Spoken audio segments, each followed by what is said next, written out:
rejoiced to be here. And it's so nice to see some old friends the last year. And we are equally excited to make new friends today, and I hope you are eager to do so as well.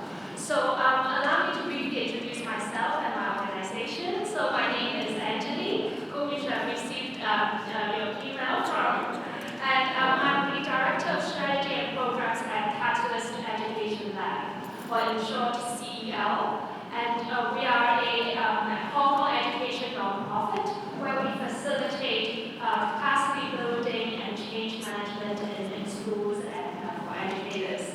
And we do that by connect, inspire, and ignite. And by connecting, it's about really bringing different schools and teachers together, inspiring educators on what is possible, and then igniting new innovation by translating new ideas into action. And since 2018, we have already been embarking on various endeavors since our establishment. One of the most important one would definitely be seeding and growing compassion systems in Hong Kong. Hi everyone, I'm Jennifer, I'm the Executive Director of CEL. Our connection with the compassion system dates back to our early days in 2018, when we used to bring principals and teachers to MIT for various learning courses. And out of all the things we experienced there, our Hong Kong participants found compassionate systems to be the most intriguing. They strongly felt that it had the potential to address our school's major concerns and helping students deepen their thinking, cultivate well-being. Hearing their feedback, CEL team decided to dig deeper into what compassionate systems is and experience more of it ourselves. And soon we started creating entry points and engagement opportunities so that more Hong Kong educators can experience it for themselves. Before this week, around 500 Hong Kong educators have gained exposure to compassion systems in some shape or form. And to be honest, the desire to grow compassion system wasn't just about external drivers. Anjali and I have deepened our practice of compassion systems by partaking in the one-year Master Practitioner certification program ourselves. In today's volatile and challenging world, compassion systems has truly helped us strengthen our own sense of agency and hope. Yeah, and with our own learning, we are so eager to share those learnings with the education space. And so since 2019, we have been really initiating various engagement opportunities, be it school-based PD workshops or learning community events. And so it's really like a dream coming true for us when we finally managed to invite Peter Jane from the Center for System Awareness team to be here in Hong Kong this past week. This whole week of endeavors, especially to lead the 3-day introductory compassionate systems training that just happened the past 3 days from Wednesday to Friday. And that was an endeavor of Wednesday to Friday, 9 a.m. to 6 p.m. in this very same school hall. And there was more than 230 people. And so it's really difficult to explain how magical that experience has been. And we have kept the flip chart as artifacts for you to get a glimpse of how intense the learning experience have been for all of us. But in a way, it's not just these artifacts. I think what, at least for me, touched me the most was the strong bondings that has been cultivated, the deep reflections that has emerged, the laughters and even some tears involved in that process. And the most important part will certainly be remaining in the participants' hearts as well as ours. And with this precious opportunity having Peter and Jane in Hong Kong, we definitely did not want to just do one workshop. So we initiated today's event in hopes to continue engaging with previous introductory training participants. You can identify with the purple sticker on the badge. We're pretty certain that they would be willing to share their experience of how they learn and practice compassion systems with you. And equally important is our hope to engage those with youth-related work, so as to allow them to have a chance to get a taste of compassion systems as well. CEL's relationships have mostly lived with educators in secondary schools, and we are eager to create this opportunity to learn, this learning opportunity for primary school educators, social workers, health practitioners, as well as NGOs and foundation leaders as well. And we do see this diverse representation that we have here today as really important because we all hold a piece of the puzzle on how we can cultivate well-being more systemically here in Hong Kong. And it's really important for us to break those silos and be able to share those stories and perspectives and explore how we might collaborate more effectively with one another. And I guess I don't need to explain how alarming the recent mental health crisis for youth have been here in Hong Kong. For many of us here, it's a lived experience where we encounter every day. And it's obviously not just the youth which is experiencing, I should say, ill-being, but also for a lot of adults in Hong Kong are stressed out ourselves too. And especially for those of us who are serving the youth, the work we are doing sometimes is causing us quite some stress ourselves, worry and burnt out. And so we are wondering, does it need to be in this way? How might we really cultivate well-being in a way that it's not an either-or? That when we serve our community well, we also take good care of ourselves and really look into more fundamental ways and more sustainable ways of exploring what we can do together. And so this is really our hope, in which we hope to explore with you all today in this time. And to make really good use of the diversity of perspectives we have today, we have intentionally formed learning circles that you are now in. In each group, there are participants who are in primary and secondary schools, and those who serve outside of schools. There are those who hold higher positional authority in our organizations, and those who are really on the front line interacting with the youth. And these are just some of the labels or differences that are more obvious. We really encourage you to explore today how different or similar you are with those in your learning circle. And do know that is intentional, that you're not for people who invited you or who you were invited by. If you're ready to know each other, I'm sure you can find time to connect and check in with each other after this workshop. So that's the opening we have. Without further ado, let us invite Peter and Jamie with us at the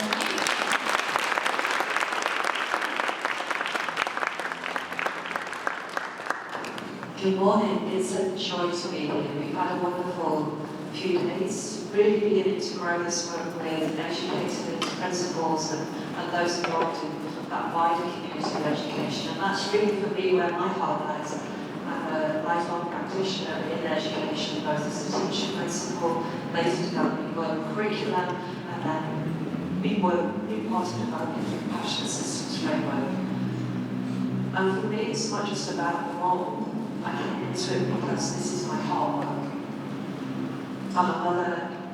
I love the possibilities that education offers. I cherish our young. I think we all do.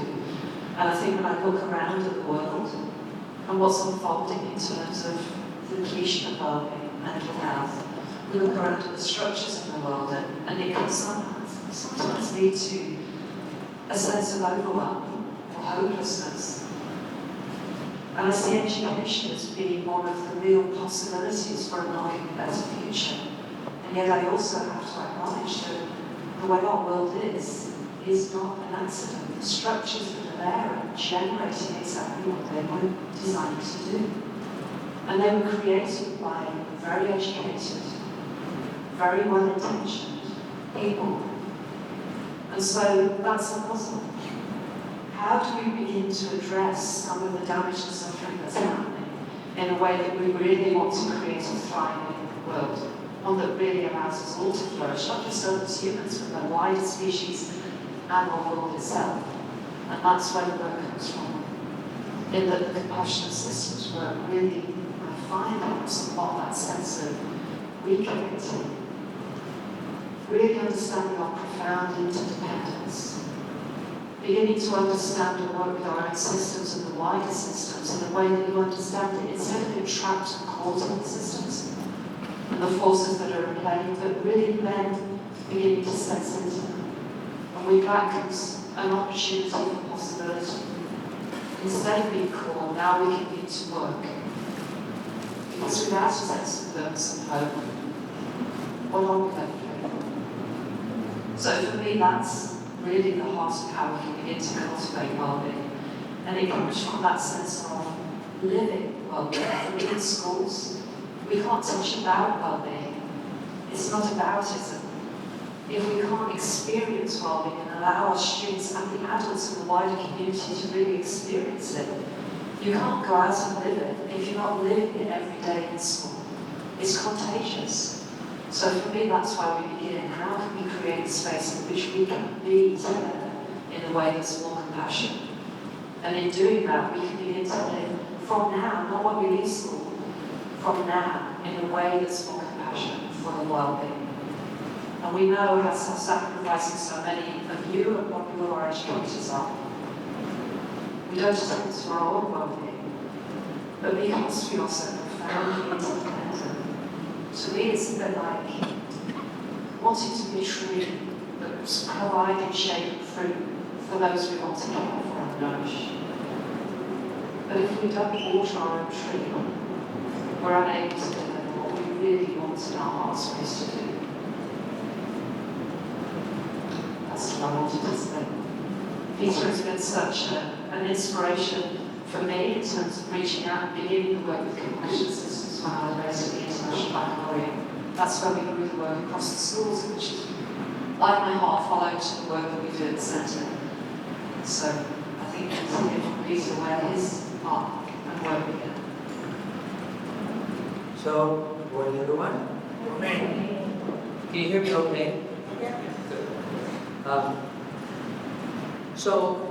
We've been in this room for, it seems like forever, but it's actually only been for 10 years. You get a little bit of the feeling, left a lot of the papers up, as we were saying, the artifacts. And you seem like a very small, intimate little group. So it's very nice to have just like 50 people here. Because there were, 4 times this many, and filled the whole space. And it was really quite wonderful. People work really hard, as I said, every day, all day, and it's amazing. Most of the people here were principals, teachers. They were coming from education, and they, of course, they do a fair amount of professional development. But very rarely does the professional development day go after 4 o'clock in the afternoon. So the very fact that we were here every day until 6 and starting at 9 in the morning, already people are like, oh, what's going on? But the energy was wonderful because the work is so deep and people are really engaged. Today is just like a little mini version. This is like a moose bush, right? It's not even advertising. But we hope by the time you leave, 2 things happen. One is you get a little feeling for the nature of the work. So we'll practice, we'll go over some of the basic tools. So you get a little feeling it's not just words. It's much more than just talking about ideas. It's really creating spaces where people work together in ways that are both meaningful for them personally and impactful in what they will accomplish. And secondly, because you'll be working together, hopefully you get to know each other more. There's a lot of people here who know each other, a lot of people here who don't know anybody or don't know many, but many of you are engaged in very similar work. So our hope also is by the time you leave here, you make some connections that are really helpful for you and meaningful for you going forward. I'll just say a quick word about the history of this work. Very simple, just being very quick, and then I'll turn it back over to Jane and we'll get started on the session. So, for me, it's especially fun to be back here in Hong Kong because I came first in 1996. I used to visit Hong Kong a lot in the 1990s. And it's very similar, and as you might imagine, it's very different. So we were up at the top of the hill last night, and whoa, look at all these big buildings. The mountain's been there a long time, And people always went up and walked around, as you know, it's so beautiful. And last night was, of course, a beautiful evening. But it is also a lot of new things. So it's fun for me to be back here. I used to spend about a month a year in China, started around 1996, for about 20 years. I would come for usually 2 visits of about 2 weeks each every year. I had a teacher in China, so I was part of it. But also as a lifelong interest, I grew up in Los Angeles.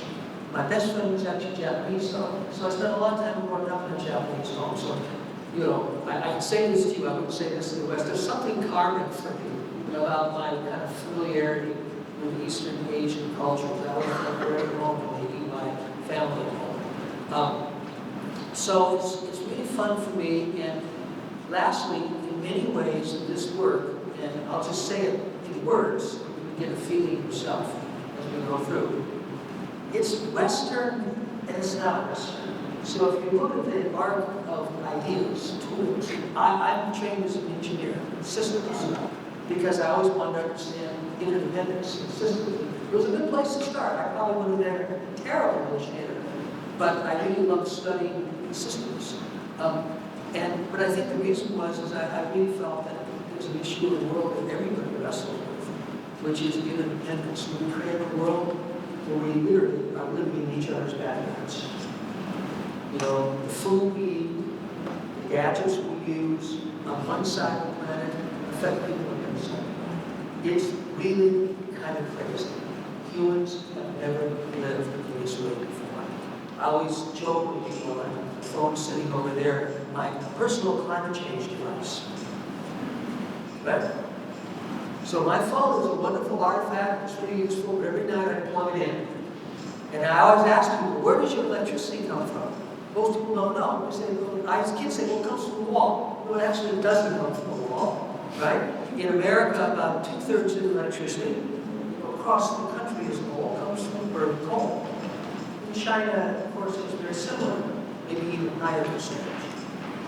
And of course, we all know burning coal is one of the most important sources of climate change. So here we are, little individual, me, agent for climate change. And we don't see that. It's just an illustration. The average pound of food in America bought in a store or consumed in a restaurant travels close to 2,000 kilometers. Crosses many boundaries. The global food system is probably the biggest cause of poverty in the world. Because around the world, farmers are forced to participate in global food markets, which basically mean commodity markets. And all of you who know a little bit about economics know that commodities are about driving prices down, down, down, by creating more and more homogenized products that can be shipped all over. And the burden of that falls on farmers around the world. And we all know international migrations are one of the biggest political sources of strife in the world. Right? Billions and billions of people moving all around the world. Usually not because they want to, because they have to. And then they show up on our borders in Europe or the United States, and we say, stay away, and forget that actually we're the main cause. Yes, I don't want to echo too much. If you can hear me, if you can't hear me, just wait. You got it. These are always a little tricky. Okay, is it okay now? Okay, what it do is when you bend it too much, they get the clothing, it's trying to rotate it to lose back. So we just look at international migrations. We forget that we in the wealthy northern countries are the main cause of international migrations. One, because of climate change, the major cause of international migration. And two, because of global food systems driving farmers into poverty all around the world. So I'm just using this to illustrate. This is what I mean by interdependence. We live in a world that we're unprepared for. It's never existed historically. No time in human history, as far as any of us know, have humans affected the ecosystems of the planet, the climate of the planet. So we're unprepared for this. It's not because we're bad, it's just because it's never happened before. Now, for me, when I think about well-being and the challenges of our children, I always start with this. Because of course there's many, well, obviously you come to China, Hong Kong, the first thing people always talk about is the stress of things, the examinations and all the pressure to be a high-performing student, well, of course. But yeah, I guarantee you, if those weren't there, there would be a lot of stress on kids. Kids are under a great source of stress because the world is a great source of stress. We have to remember that. It's because they're paying attention. Really, that's simple. So, Jay and I have kind of complementary perspectives. My kind of view on all these things is that this is a phenomenon of how we live as humans on the planet. James very much grounded in what that means for educators in schools and classrooms. So hopefully we'll bring those two perspectives together in this session. But we'll do our best, because there are many people here who are new to this work. We'll do our best to make this something where you get a little feeling for the work. The compassionate systems work was developed really over, that's hard to date now, several decades, many decades. You know, my background is in systems, as I've been saying, but we always worked in depth with people in practical situations. How do you bring this systems perspective into practice? Historically, originally, it was businesses, just because there was more openness. And it was easier to start there, not because it was the most important. And then starting about 25 years ago, we began getting groups together from business, civil society, and government to work together on challenges like the global food system and climate change, because we have to work across sectors. And in the last 10 years, we decided we wanted to focus very much in education, because you know how we as a community work together for the well-being of children is one of the oldest and most powerful ways that we come together. They are our children. So hence the old African saying, right? It takes a village to raise a child. So that's it in terms of the arc of work. And we're going to start with one of the basic practices, what we call a check-in, which Jane will say. So I just want to check that you can hear me clearly, even when my voice is soft, because it does tend to get softer in this part. And the reason that we do check-ins is, one, it's such a simple way to acknowledge the way that we're coming together. We work very much with an idea that we call social fields, in a real belief that when we come together as social beings, we begin to create a field. And we can do that, it can be accidentally, but we can really do it intentionally. So coming into a space together, really coming in a way that we're committing to this moment that we're going to spend together. We've got just a few precious hours together. And so we can really learn and connect with one another. So to come into the space in an intentional way and begin to build what we call a generative social field. One in which we can really feel seen, heard and belong. It's something that requires us to commit to. And this simple practice enables us to make that transition.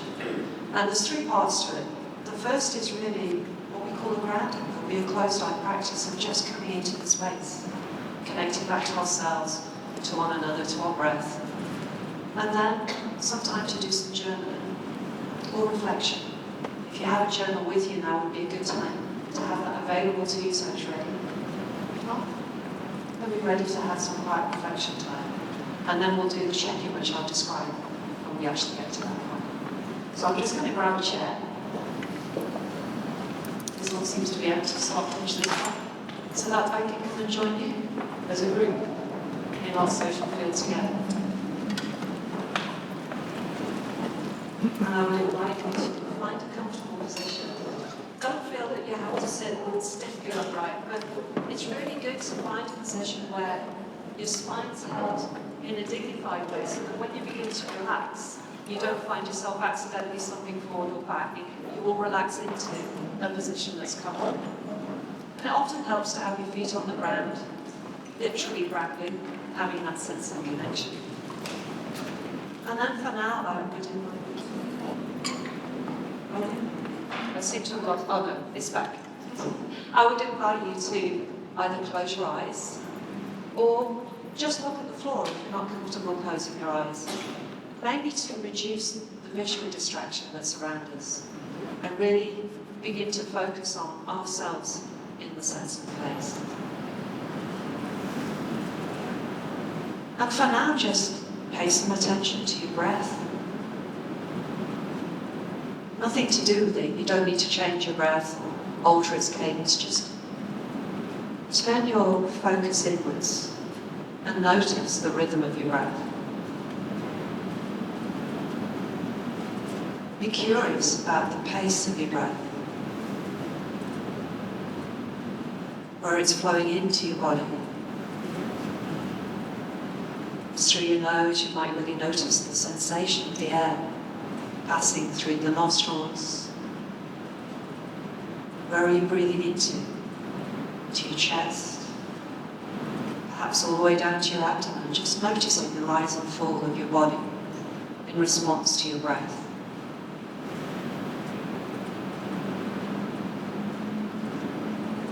And in simply bringing our attention to our breath, we can begin to gently release all that we had coming into the room together to give ourselves a sense of space, to clear room for what could be possible to come. It'll all be there when we go out of the room, but just gently let it down. Gently release. And feel yourself coming fully into this place with each breath. Breathing in with right here and releasing with right now. Just take a few breaths right here, right now.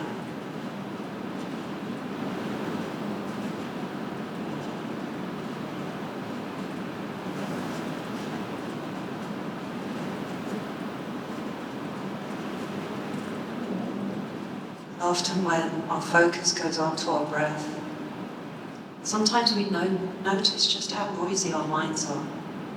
There might be thoughts arising. You think that those are coming in the moment, but they've always been there, clamouring around, wanting to be seen and heard. Just be with that. Breathe it in.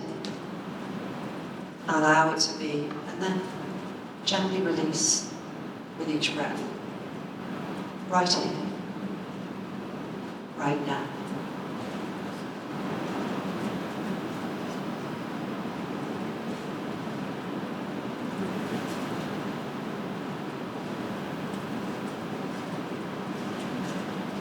As you focus on your breath, try and find an anchor point where you can really sense the breath. It might be at your nostrils where it first comes in. It might be where it leaves. It might be the rise and fall of your chest, but where do you really notice your breath? Put your full attention on that place, really exploring it with each breath.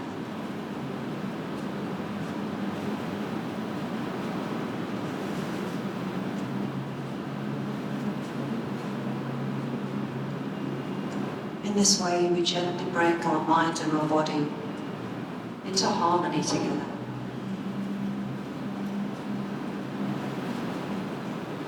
As each rise and fall,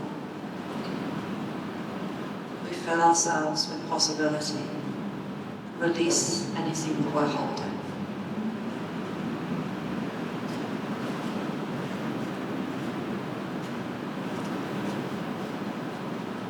And with that conviction, I invite you to ask this question: how am I today?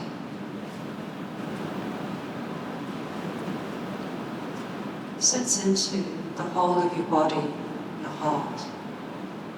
Just notice what's moving in me.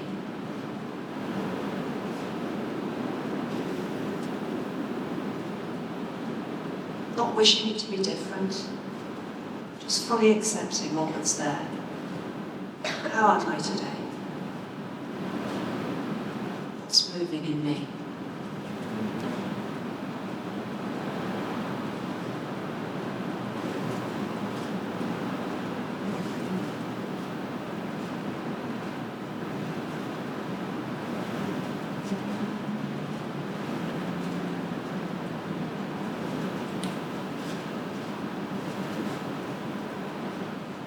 And then gently release that question with the next breath. I have one more question. Why am I here? And sometimes it might be words that come in response to that question. I was invited, I'm coming because I'd heard about this, I didn't know what it was. But it's not anything to do with your role or who brought you. Just let your breath reach back to your whole life's journey. There's no coincidence in why we're in this room together.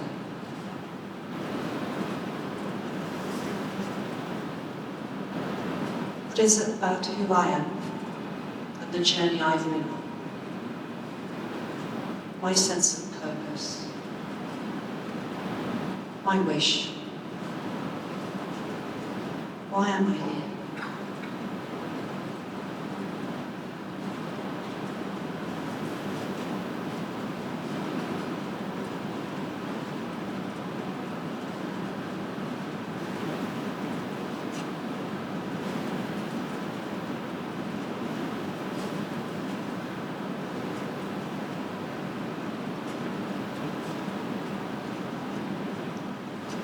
As we begin to build that sense of why we're here together,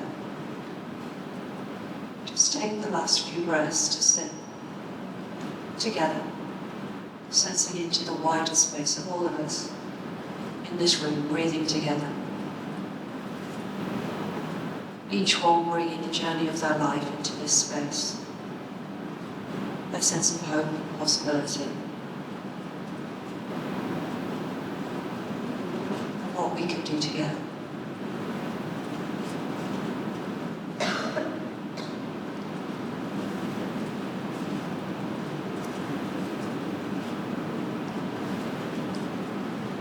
With the next breath, just gently release those questions, those ponderings. Gently bring your attention back into the space. Your eyes are closed. Gently open them and let the light come back in. If you feel the need to move or stretch, come fully back into this moment. But allow yourself to hold on to that sense of quiet. What was resonating in you with those questions. We'll take just a few minutes to either journal or reflect on how am I today? What's moving in me? And why am I here?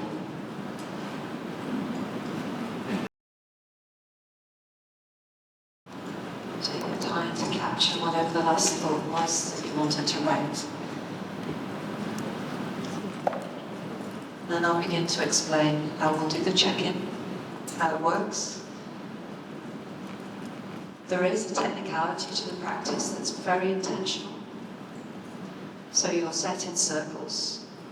Your chairs may have moved a little bit in terms of wanting to really pay attention to our words. So as we go into the check-in, when I've finished doing the instructions, I'll invite you to move back into that shape of the circle so you can hold the space for one another. And the check-in works by each of you sharing. So whoever wants to start first will share whatever they feel ready to share. It might be something to do with what was moving in you. It might be something to do with why you're here. It might be something completely different. Whatever you feel will be good for you to share in order to connect with those who are in the circle with you, to feel present in that group and to be heard. The attention isn't really on the speaking. The real power of the check-in is on the listening. So this is why we have the rule that each person speaks in turn for maybe 1 to 2 minutes without any questions or response. Your role is as a full listener, listening with your whole full body and heart, without releasing yourself from the need to respond, releasing yourself from the need to ask questions, so that you can fully listen to what that person wants to share. And as you each go around the circle, and each are entering into that space, when everybody has shared, then you can open up the conversation and see what comes from the circle. But for now, the attention is probably 80% on the listening. And release yourself from thinking about speaking. And you don't need to share anything from your journal, that's private to you. Just share what you feel comfortable to share in order to feel that you're part of that space.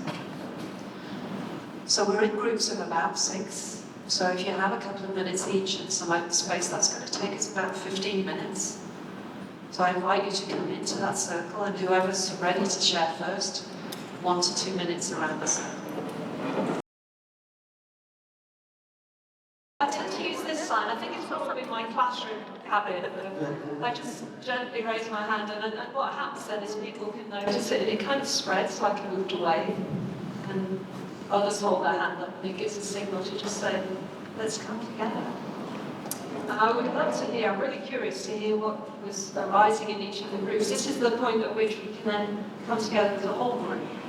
So if anybody's willing to share some of the things that came up, and it can be a bit strange sometimes to do the check-in at first. We're often in our habits of, most times when we come to a professional development, we arrive as a role, as a label, and as the things we do. So we tend to default to introducing ourselves as, here's my name, here's my role, and forget that we're a human being as well. So it takes a little time to begin to make that shift.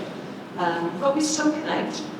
So was there anything that came up in those conversations in terms of perhaps why you're here, what's moving in you, or even just the experience of the check-in?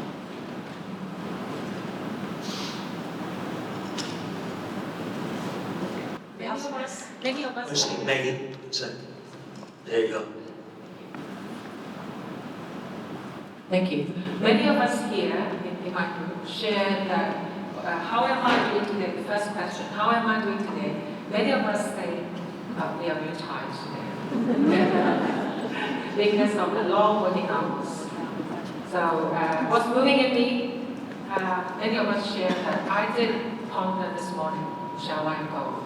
Maybe it's not a good idea to do another workshop in the morning on Saturday. I sense by the little ripple of movement around the room that that's a very common experience. So I can only express gratitude that even though you're tired and you wondered this morning whether you should really come, that you did. So thank you. And that also reminded me, Maggie, in terms of sharing back to the group, that when we create these spaces where we're sharing into the circle, as we share back into the wider space, it's lovely to hear back this general sense of the circle, but also to keep that sense of confidentiality, so don't actually repeat someone's exact words or story without them expecting that to happen, because that can make us feel a little uncomfortable. So, but the beautiful general sharing of, this is how we were in our group was just perfect. Thank you. Anyone else want to share? Yeah, thanks Maggie for sharing on the first question, how are we today? I'm going to share the second question, why are we here? So we talk about that mostly. I've been several times to occasions like this. One of the key things is that we want to meet like-minded people. And here we can meet like-minded people. Especially we can meet people who want to make some change. So that is the key thing. How we can use the compassion system to implement change, to education, with friends from corporate world as well. How are we going to use the tools, the practice to really make some change? So we started to get excited to look forward to what will be coming up in these coming 2 hours so that we can bring it back to make some change. Thank you. Thank you so much. And that's such an important part of this, isn't it? Because sometimes our purpose can be lonely. It's hard to keep the momentum going when things get tough. And having a network, a group, sometimes you can do so much more together than you can do alone. And sometimes you need a connection, a network that you can come back to as a sanctuary to re-energize when the work is hard. Because working with things like well-being and wanting to really make a difference is hard work, but worthwhile work. So thank you for sharing that. And I do hope that you find those connections that will take you beyond today, that will really sustain what you're doing. Thank you. Anyone else like to share? Thank you. I think 2 things that I managed to find very clear was one, a number of us sat down from the word online. And so we've done a hybrid version. And I think we're appreciating more just being here in person, but also realizing that Peter is actually real and not face on screen. So it's lovely that you're able to join us here. And I think the second thing that emerged is that we all come from different professions or different areas across the world, and to find out what we had in common in this work with compassionate systems, and to see all the points of intersection between us, and really, even though we have different titles, we have different forms of work, but we're actually all connected, we're actually all doing the same work. So that was the point at which we had stopped and we keep going. Thank you. And yes, Peter is real. And there is that strange sense that there is something different in the field when we come physically together. But with real intentionality, there is possibility to really connect through that virtual space as well. It takes often more effort and time in some ways, but in our current world and current climate, where we're really trying to be intentional about who we work with and how we can extend our network globally, there is that possibility. Technology can be both something that makes us climate agitators, but also opens possibility for us to really connect in different ways.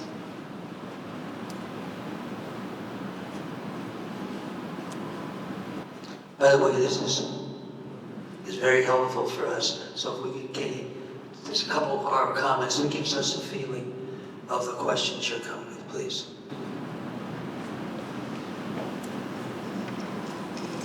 And just a note, if people are more comfortable speaking in, say, Cantonese, we are happy to do the translation. Thank you. It's not more comfortable in English. When we shared, we realized that quite a few of us are parents. And we were talking about, I guess, how we resonated with each other in terms of taking care of children and how we have different children of different ages, and how on Saturday it's taking time away from family and, just managing our expectations from that way as well. And the term mothership came up, which I thought was a lovely term, in the sense that we're looking at our leaders, many of our leaders should actually be parents or mothers, to bring that kind of parenthood into leadership.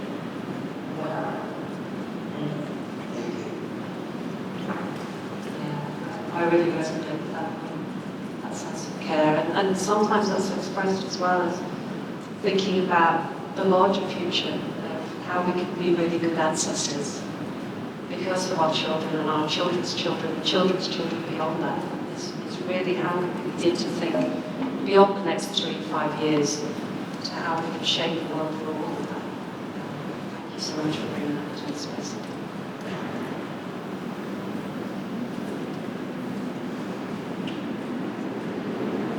Perhaps one more before we move on.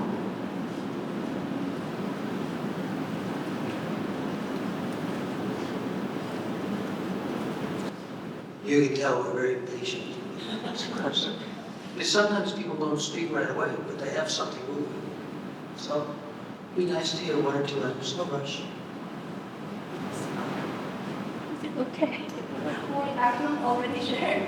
So I was telling my group that it's been 2 years I've been in Hong Dora, Kong. hold a little closer. Yeah, it's been 2 years I've been to Hong Kong, and this was the first time I felt I belonged to a team of people. This sense of being like-minded, it was facilitated by the audience, of course. I'm so privileged and so happy that I'm here, and I count on the relationships that I'm making in place and others. Thank you. Thank you.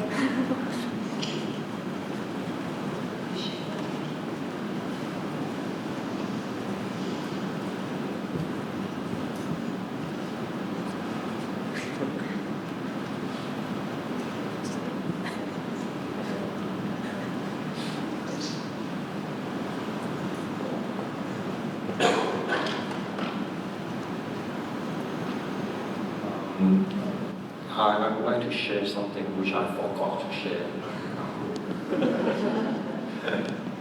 This is extremely important to me, especially after listening to the sharing among other teammates.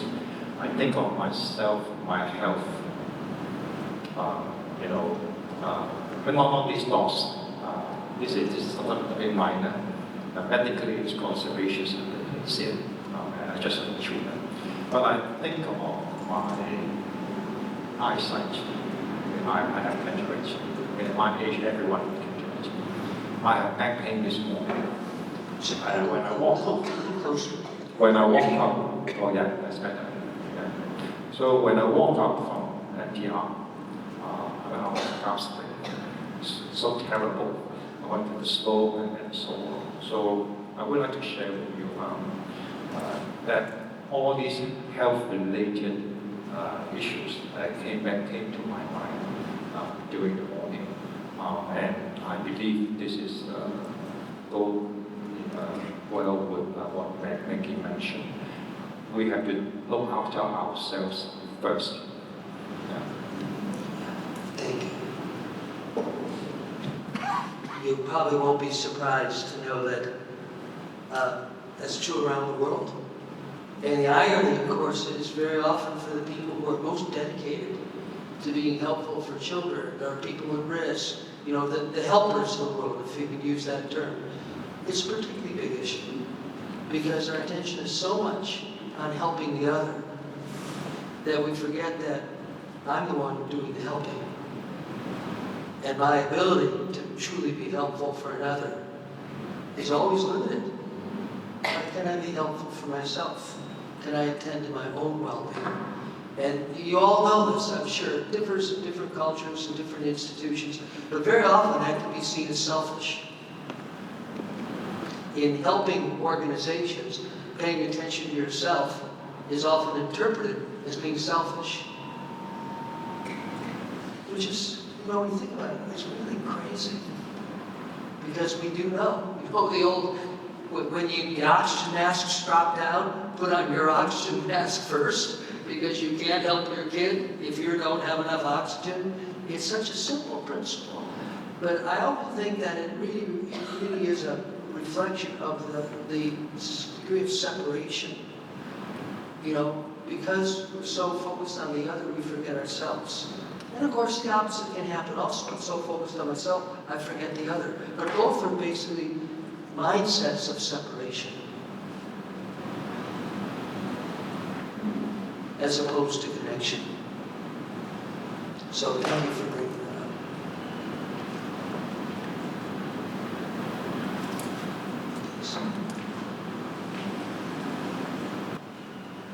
Oh, hi, my name is Susan. The word actually interdependence speaks to me. I'm always doing conceptual teaching, so interdependence is a very key concept that I'm always exposed to. And in a way that I felt like interdependence speaks to me in a way that I see education and corporate and also a lot of different positions are actually integrated together. Before I did education, I actually started from corporate. And I resonate with a lot of people in a way that in corporate we look for efficiency and where your well-being is being subsided. That's why I kind of want to change to education. And in a way that before I stepped into education, the quote that is in Chinese, which is called 烧生在家自觉明天下, and in a way that you need to take care of yourself first. So I want to say, I think the ones that apply to come to here is actually awareness of taking care of yourself already. So I think that deserves a compliment for yourself. And in a way, I'm taking care of myself as well. And I think compassion, it comes with a recognition of exposing your vulnerability in a way. So that comes with an incident that I have an interaction with my students in the past week that I shared with them as well. Thank you for giving us the space to share our vulnerability in the group in a safe way. Thank you.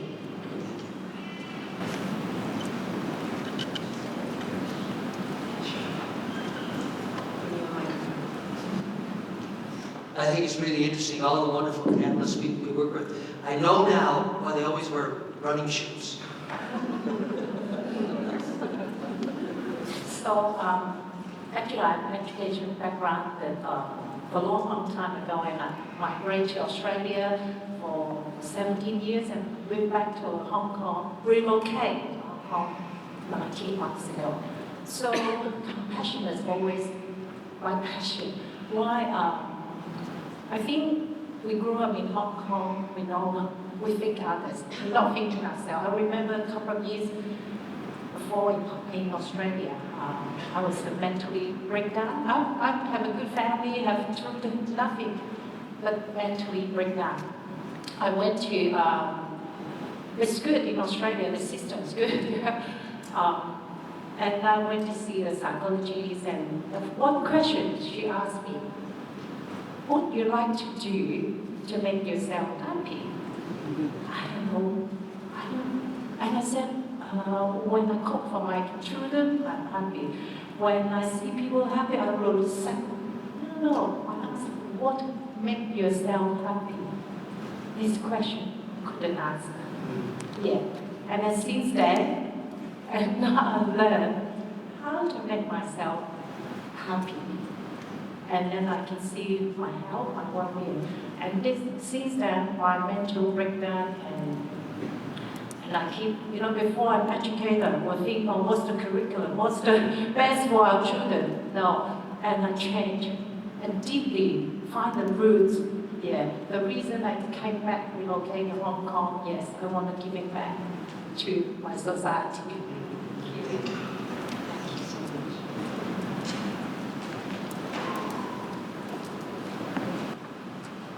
Thank you. Good morning, everyone. I'm very happy today here, and I feel very lucky that I'm at this school, and Ms. Chow brought the compassion systems to all the staff here, so we do have a common language.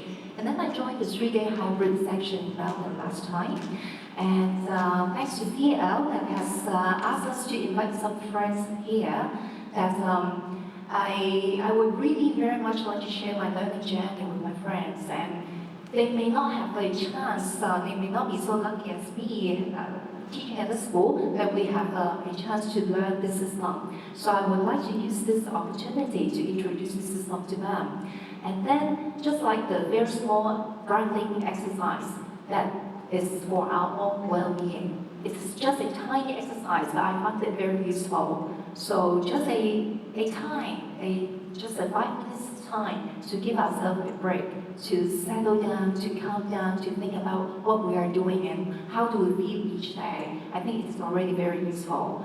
And I do know that there are some other tools that I would like them to experience by themselves. It's just by themselves will be a very, very different experience than what I say, what I tell them. So thank you very much. Thank you.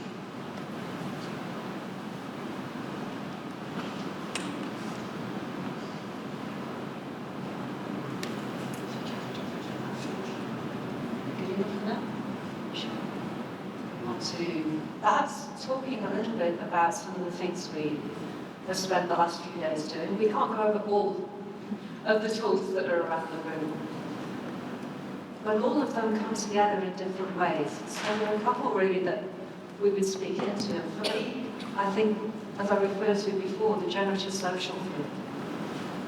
In terms of education in schools, being really intentional of having that as your focus. So often as a principal, my focus was what's our latest data set? How many of our IB students have got 45 points? And so it became about numbers. But how do you get the numbers? Results the right way versus results by any means is a very different experience.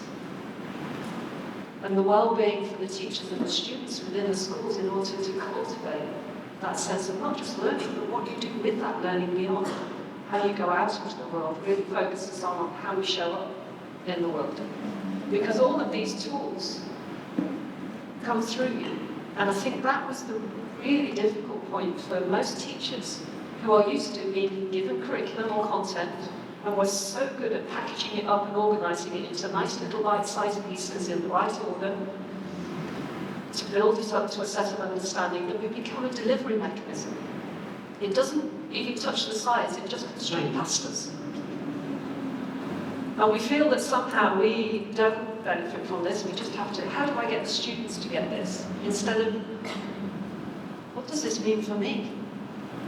And so one of the real differences in the work that we do is that's where it begins. It begins with me. You're not teaching about the tools or teaching the tools to your students. That's not the purpose of coming to the workshop. The purpose of coming to the workshop is to find the use of these tools for yourself. So that when you show up in your place in the classroom, you're teaching with the tools. They're coming through you as a natural part of how you are. So they become part of your practice, not part of your curriculum, which is a real distinction. And until you begin to experience that and play around with that, it's hard to imagine how that might be. But in paying attention to the generative social field, and I know it's drawn up quite simply there, there are two stick figures, which in some fun way brings our other co-founder, Nessa, into the mix, into the room. Dr. Meta Greer-Wall is our other co-founder who's done a lot of work on social fields, and as well as adding stick figures to our many diagrams. And that deep understanding of how the intentional work on how we show up in a place with these tools embodied within us, so that capacity to begin to think, how do we work with underlying structures? And notice that events don't arise from magic, middle of nowhere. There are patterns over time. There are underlying structures we can really begin to work with as we dive down that iceberg, so that when we show up, we can be intentional in that generative social field. We create the conditions for collective learning. And so many of you speak into that interdependence and collective. We can do so much more together, collectively, and understand so much more together, because learning is social. It's socially constructed, it's socially understood, and it's emotional. It has to anchor in what matters to us, to those who matter to us, to the world around us. And so building that generative social field and having that as your point of attention within the school. How do my staff feel that they really belong, that they're really a part of what we're doing, that they can show up as their full selves, enabled? How do our students have that sense of being seen and belonging? Because that's when they really flower and come into their learning. The learning comes after as a result of it. And when we push that down and don't have it in place, the learning suffers as a result. So the generative social field really played out for me in terms of as a teacher, as a principal, and later looking more globally as education. It's a very simple way of thinking how all of these tools come into the learning experience, because they come into the learning experience through human beings. They're embodied in the teacher and later embodied in the students. So together we begin to build a better understanding of how we work and how the world works and how we can make that work in a better way so that we can have a sense of purpose together. And so there are many tools that we have found really useful, many that we can build upon. But for me, that focus on how we come together to do that work is a great anchor and a great aspiration. Because that's where I think we can start to really build a greater sense of well-being and purpose, because we know the sense of purpose speaks so strongly to our sense of well-being. Yes, we need to have a sense of awareness, self-wider systems. Yes, we need to have some insight as to what's going on inside us, because if we're unaware of what we're bringing into the space, we shift that social field in ways that we are not aware of, but we really affect it in ways that may not help growth together, because it is relational. But to me, building that sense of purpose and holding that sense of purpose, that my purpose in holding my school, my organisation, is to create a field within which all will flourish, then we will change the world. Then we can go out and do what we really want to do. And so a lot of that work has come through in a lot of the site work we've done, often the check-ins, and that capacity to be aware of what we bring into a space, to intentionally build those relationships in a space. It really enables a different sort of learning, and that focus on generative social fields. There's so much more that happens within the sites, but I think for me that was a very simple anchor. I felt would resonate not just for schools, but for any organisation and the work that we do together. And there are many other schools that have real support in terms of... Yeah, I was just going to stick with the field thing. First off, it's just a phrase, generative social field. So what does that mean? It sounds very abstract. When you sit in a circle and listen to each other, that's a generative social field. That's all we mean. It's a way of giving us a label to something that in some sense we all know as human beings. You know, and it starts to dissolve this illusion of separateness. I mean, I was thinking as you were talking, think of the little infant starting to walk, right? So that's a very personal learning process, right? You're falling down, right? But you're surrounded by adults who care for you. That surround is the field. So it's just a way of giving words to something we all know. Yes, we are individual. Yes, we live over here in a separate body, and yes, all that stuff, of course.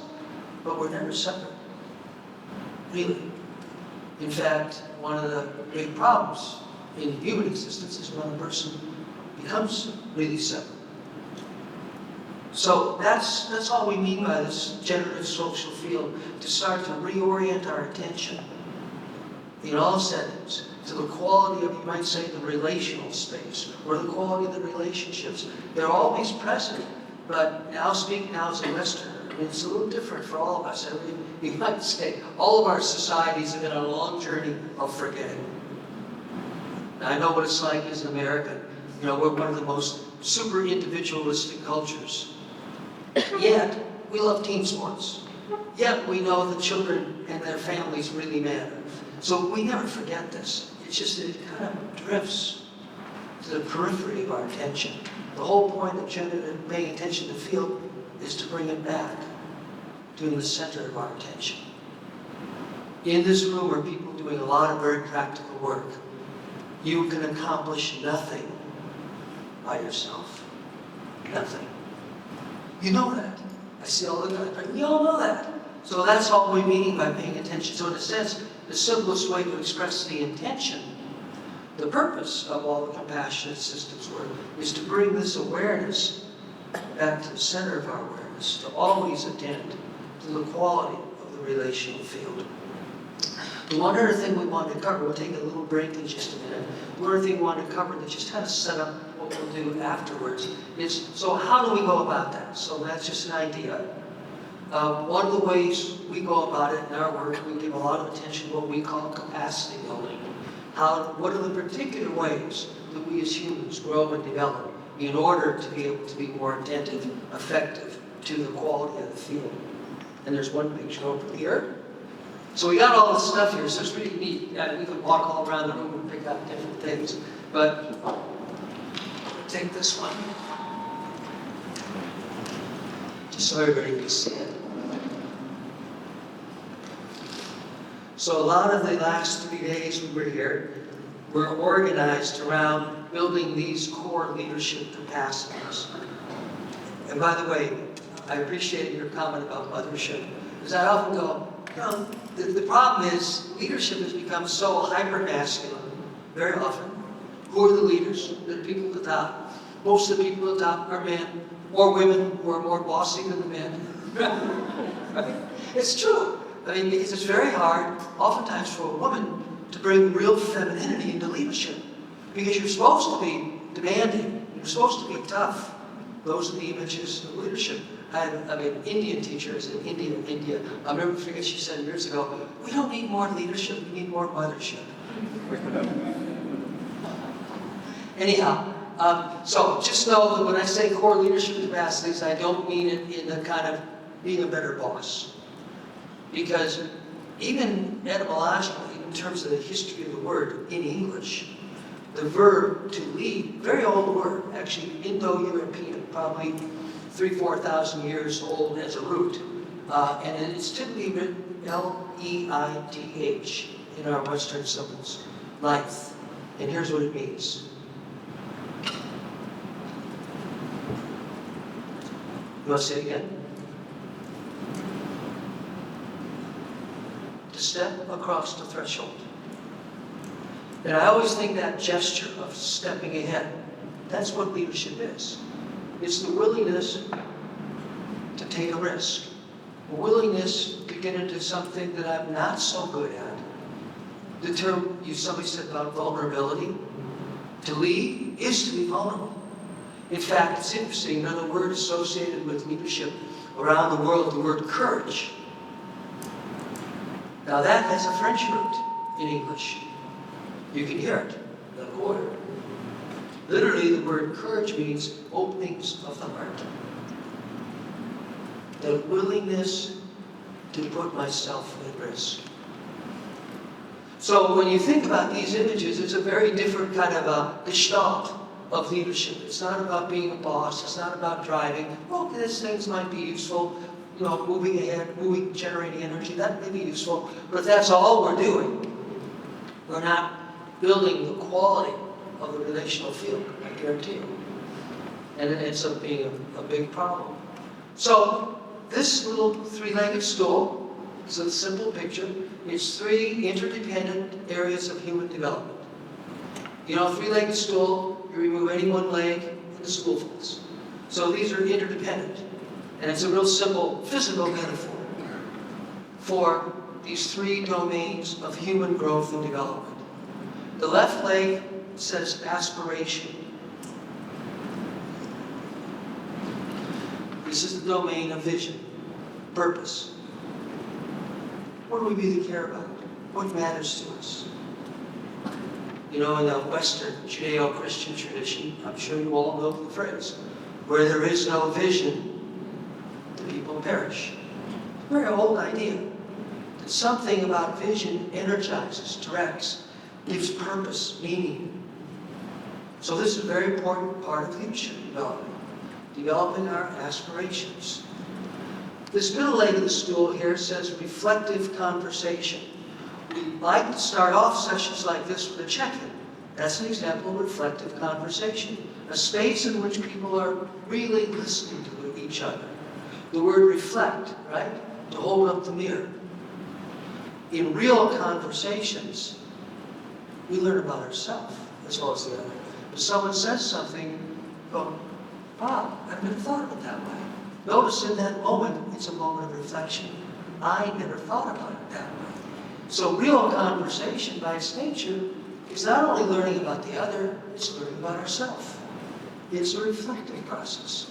The word conversation itself is quite interesting. It has a Latin root, conversare.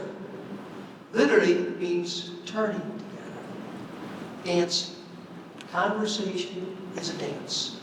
And literally, if you watch people's bodies, even in a little check-in, it's a little while.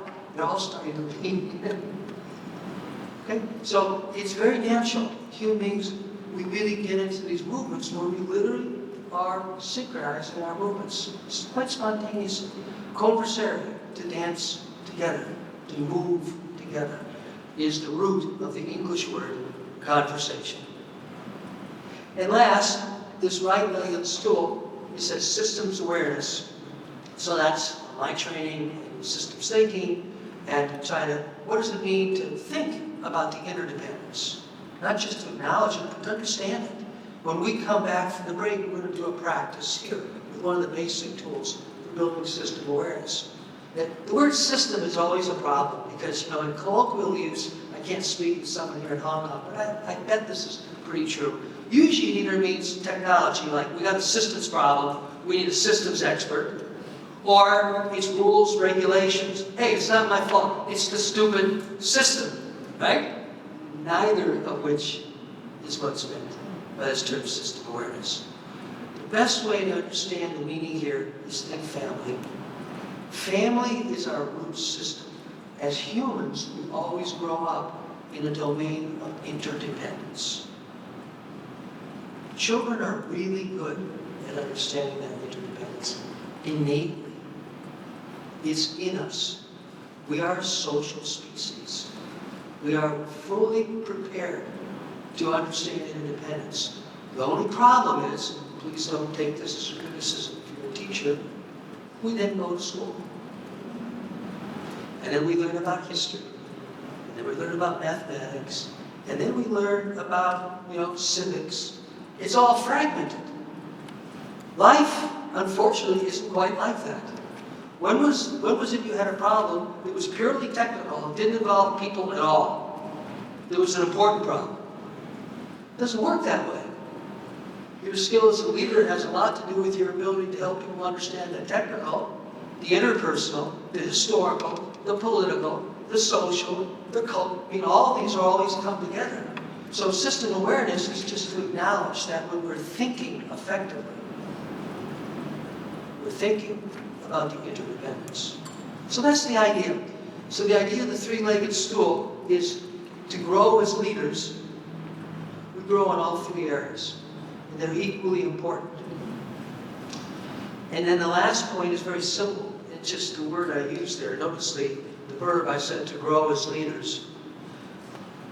That there's a great saying in the Confucian tradition. To become a leader, you must first become a human being. To become a leader, you must first become a human being. When we really understand leadership deeply, the process of growing as a leader is a process of growing as a human. Our ability to listen, to really be a person who really can foster a reflective conversation. Our ability to help people think more deeply about what's going on. And our ability to help us all continually ask, what are we trying to create here? What really matters to us? So how those all come together is always unique. And the ability, the capacity to get better and better and better is the journey. Now, how long does the journey last? As long as you live. No longer, at least this body. So it's a lifelong undertaking to grow as a leader. And I'm just saying that again because the word leadership often is just heard as being synonymous with being a boss. Now, one last comment. Since many of you here are bosses to some degree, right? It's not that that's unimportant. Of course it matters. But if we don't understand the human process of growing as leaders, we're very unlikely to become effective bosses or leaders in the more administrative or functional sense. I've been a student of kind of leadership literature for most of my life. And one of the greatest bodies of understanding of leadership, of course, is right here. Much of the Confucian tradition is all about this. So how do I grow as a human being so that I can be a better teacher, so that I can be a better manager, so that I can be a better government official. Because if I don't grow as a human, my ability to function effectively in those roles of responsibility is very limited. So none of this says that being a boss is unimportant. Quite the opposite. It's how the two come together. Okay?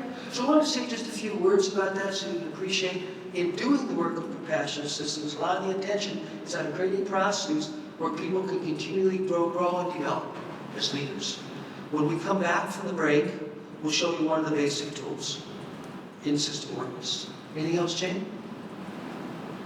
Nope, I think that's good for now. And I think it's a good point to transition into our break time. And we'll come back and start our conversation. Thank you for your engagement this morning and for leaning in so generously to the practice of the check-in. Really appreciate it. Okay, so 15 minutes? So, a 15-minute break, so let's come back at 11. That's right. 11 o'clock's fine. Thank you. So welcome back. We're going to go into a practice, and a good-sized group is about 3. I'd recommend you move around and form your own group. We tell you what we'll do, and then you may have certain people here that you'd like to work with a little bit. I'm going to introduce you to one of the basic tools of systems thinking. We call them system archetypes. Don't worry, you'll understand what I mean when we start to do it. It's very simple. The essence of it is focusing on a problem that you wrestle with. It's a real problem. And where you see a lot of people doing things that are superficial. That might make things a little better, you know, like a Band-Aid. They're a good Band-Aid, but they're not dealing with why the problem arises. We call that an archetype called shifting burden. Don't worry, you'll understand the language. But I just want you to know, that's what we'll be doing. So we do the practice where each person will talk about a particular problem they're working with and starting to make the distinction between what we call symptomatic and more fundamental solutions to that problem. Okay? So I just want to tell you enough that you can pick who you'd like to work with. So you're free to work with anybody you want. I think it's always good to move around, meet new people, meet people down here. But there may be somebody here you work with you also would like to include. A good sized group is 3 or 4. Okay? So if you move your chairs around and get into it. Let me take just a few minutes to introduce you to the case tool. No, he's going to use us too. Now, we've often used this as one of the basic introductory tools to give people a feeling for what it means to think more systemically about real problems. And you'll see it's very simple, it's very intuitive. Perhaps here, the problem you might focus on relates to well-being. Doesn't have to. Or ways you're working with kids or communities or people where well-being is a focus. It's up to you. The only thing that really matters is you work on a problem that's real. Okay, so here's the essence of the idea. And I described it before, and it recurs again and again for all of us. There's a real problem.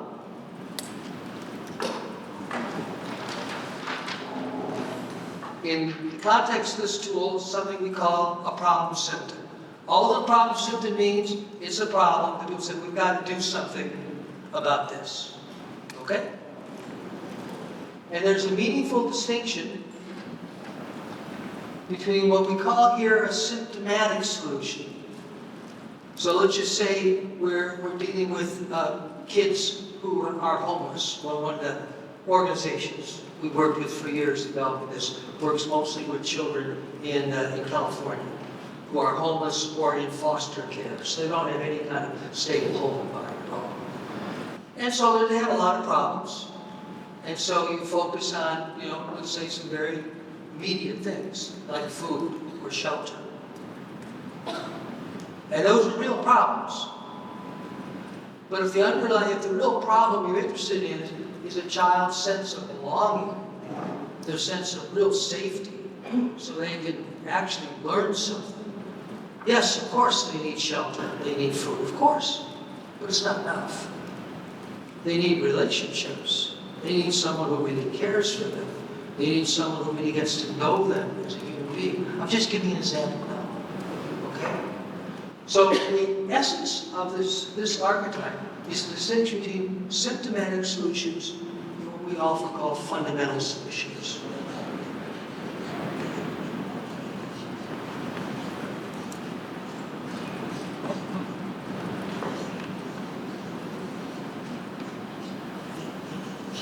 Can you read it okay?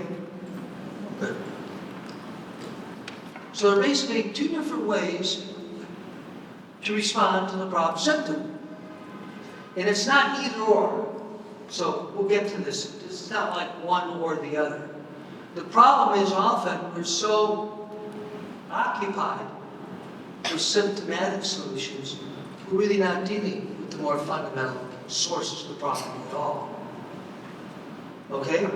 So these are situations where there's a problem and there's a meaningful distinction between, in English we often say quick fix, something that helps in the short term but really leaves the deeper sources of the problem, like a child's sense of safety, psychological safety, a sense of purpose, the sense that their life matters, energy to really move, learn, grow.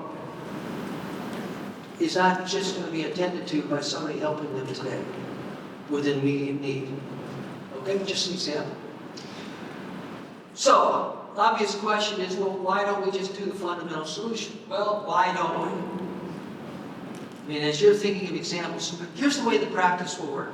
It'll take me another 5 minutes to present the whole thing. It's very simple. And then I'm going to ask you to come up with an example yourself, where you're living in a situation where this dynamic is going on. And go around the circle and tell your story.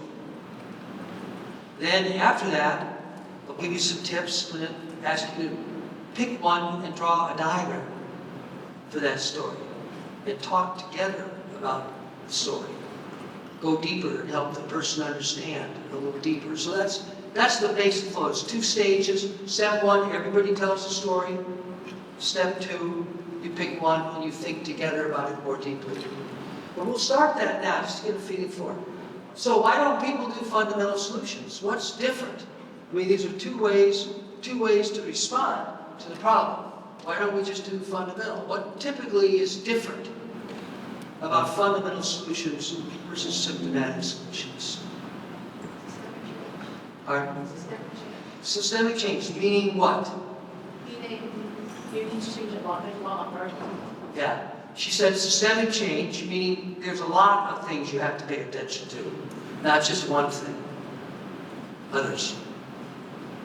It usually takes long. Usually takes longer, partly because there's many things involved. So, again, the English phrase, a quick fix, we use to point out we can do it quickly. But by implication, there's other deeper sources of the problem that really take time. In fact, we find that to be so common that we even put it into the diagram.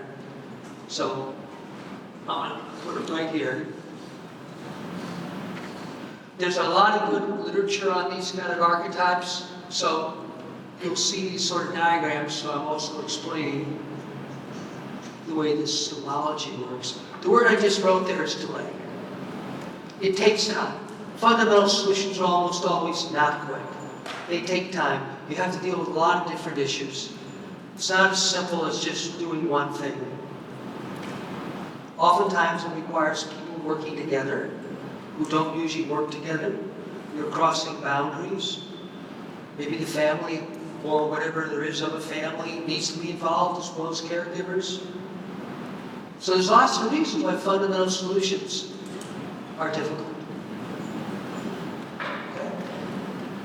Okay. Here's the essence of the problem.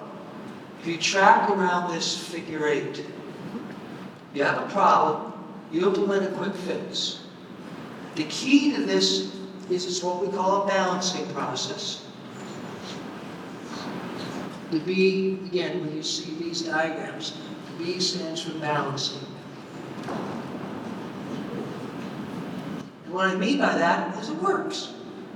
The quick fix actually does make things a little bit better. So you have a problem, and you do something that the problem gets better. See the balancing? This is what we mean by balancing. Just like the body. Mind-body system is always balancing, right? It's a very good feature, a fundamental feature of all human systems. You're correcting things. The problem is, you implement the symptomatic solution. The problem gets better. But when the problem gets better, what happens to people's sense of urgency to do something about the fundamental solution? Oftentimes, because the symptoms getting better, you go, oh, things are better now. Let's go back to what else we're doing. So if you trace around the figure 8, you implement the problem, the symptomatic solution, the problem gets better, and as the problem symptom gets better, you feel less pressure to deal with the underlying fundamental solution. So this doesn't change at all. The underlying sources of the problem aren't getting better, which means that sooner or later, the symptom comes back. And when the symptom comes back, what do you do then? Usually more quick fix. Maybe a different quick fix. And it gets a little better. But then you neglect the underlying source of the problem even more. So you see, if you trace your way around the figure 8, you'll see that basically we're describing a situation where there's real problems, and we're continually masking them or fixing them in the short term. Putting on Band-Aids, then another Band-Aid, then another Band-Aid. So the child's acting out in school, first you send them to the principal's office. That doesn't deal with why they're acting out, but it gets them out of the classroom. But of course, you're not dealing at all with why they're having trouble in school. And then they come back in the classroom and they cause more troubles. And then maybe sooner or later you have to send them to a special advisor who really can give them better counseling or whatever. But that doesn't really deal with the source of the problem. They come back and there are more problems. Then sooner or later you kick them out of school. Now that solves the problem for the school. It doesn't really solve the problem for the child. Right? So very often when we go around that figure 8, you'll see that basically you get caught in a vicious cycle of more and more quick fixes and more neglect of the underlying causes. There are a lot of ways we can implement symptomatic solutions for problems of well-being, right? That don't get at the deeper sources. Okay, so that's what we call, the archetype has a name.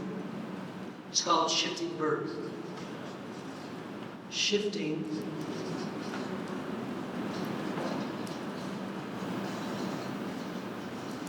And what this means, shifting the burden, is over time, you're depending more and more on quick fixes. Just think about a business, take a really simple example. You've got a business that's losing money. This is a problem. If you're in a business, you can't lose money for too long. So what do? You cut costs. And you're not losing as money, it's a little better. But then rarely is the source of the problem really just that your costs are too high. Your technology's old, you're out of touch with the market, the world has changed and you haven't. But these are deeper, longer-term changes in our mindset, our skills, our way of thinking about what our business is all about. So, short-term problem symptom is profits are down or we're losing money. We cut costs, profits get better. We solve the problem. And then we further neglect the fact that, we formed this company 20 years ago and the world's changed. We don't have any young people in positions of leadership who could really influence us to think about today's world. We just continue to ignore that because we keep cutting costs. Has anybody ever been in a business that got better and better at cutting costs? Right? So basically, the shifting the burden dynamic is a great way to get better and better at doing things that don't really matter. Create deeper problems. Okay? So that's why we call it shifting the burden. Over time, you shift the burden to depending more and more on symptomatic solutions. In the social sector in general, we proliferate agencies to deal with different aspects of the social problems, all of which are good at different kinds of symptoms. But the deeper problem is kids don't feel they have a purpose. Why am I here? And there's nothing in their education system in most schools that's helping them develop a sense of purpose.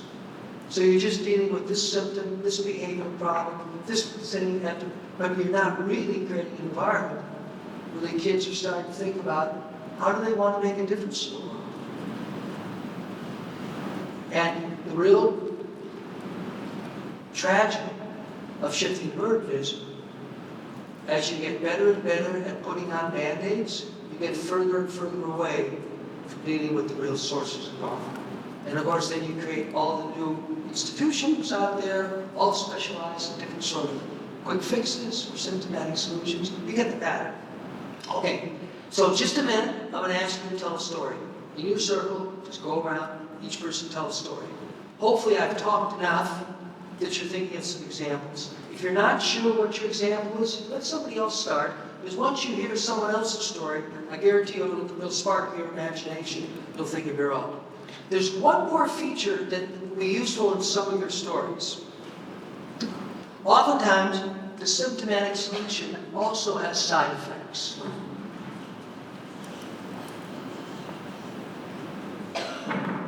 Think of my simple business example, right?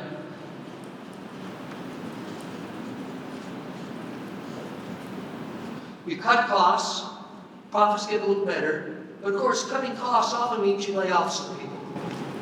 Right? You fire some people. That's one way of cutting costs. What about the people who didn't get fired? They're now thinking, I'm going to be the next person who gets fired. So now morale has gone down. Or people feel under more and more pressure. So a side effect of cutting costs is morale falls. And as morale falls, trust falls, people's ability to deal with fundamental solutions is worse. They don't trust each other. They're just looking over, they're just worried about their own situation. There's no sense of working together for real deeper changes. So this outer circle is often a vicious cycle. So I'm putting an R here because when you see these diagrams, the R stands for reinforcing. It gets worse and worse.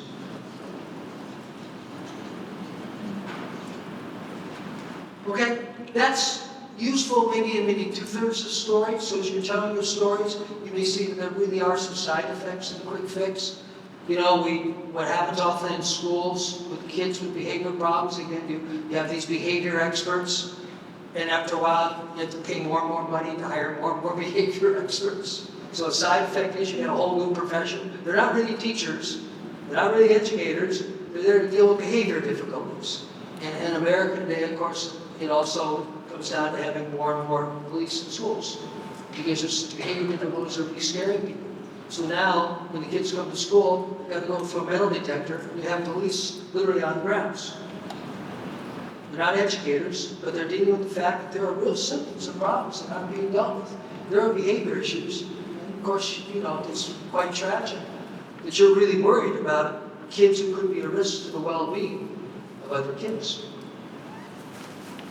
So typically, this dynamic is very insidious because you've got real problems, people trying really hard to make things better, but because they have so little ability to deal with fundamental solutions, over time, things actually get much worse. It's one of the kind of tragedies of what makes systems so problematic. We're trying to make things better, we're working really hard. Exhaustion could be another side effect, by the way. All the quick fixes, people are just getting exhausted. They're emotionally stressed out. And things are actually getting worse. If someone ever asked me to define what systems thinking really is about, I said, well, the essence of it is so simple. It's how to help us see that a lot of times we're working harder and harder and we're accomplishing less and less.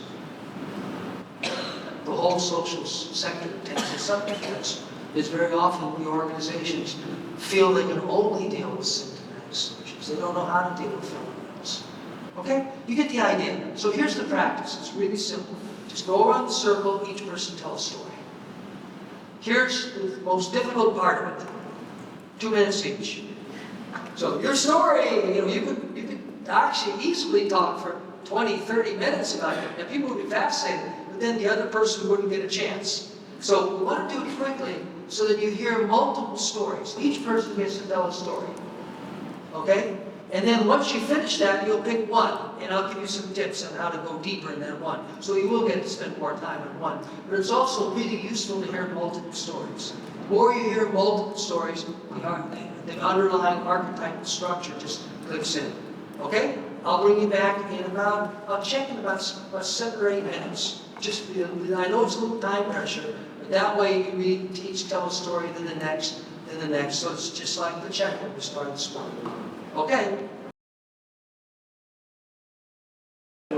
So, what you've done is just the first stage. So you'll be back in your group in about 5 minutes. Okay? So it's just as a pause. How's it going? Good examples? Good. Great. Okay, so in just a minute, here's what I'm going to ask you to do. Pick one. It doesn't matter, it's up to you. Pick one of the examples. I would pick one you thought was really clear and that would be useful for us to spend a little time on this. Naturally, it'll be just one person's, but our experience is always when you really go more deeply in one, everybody learns.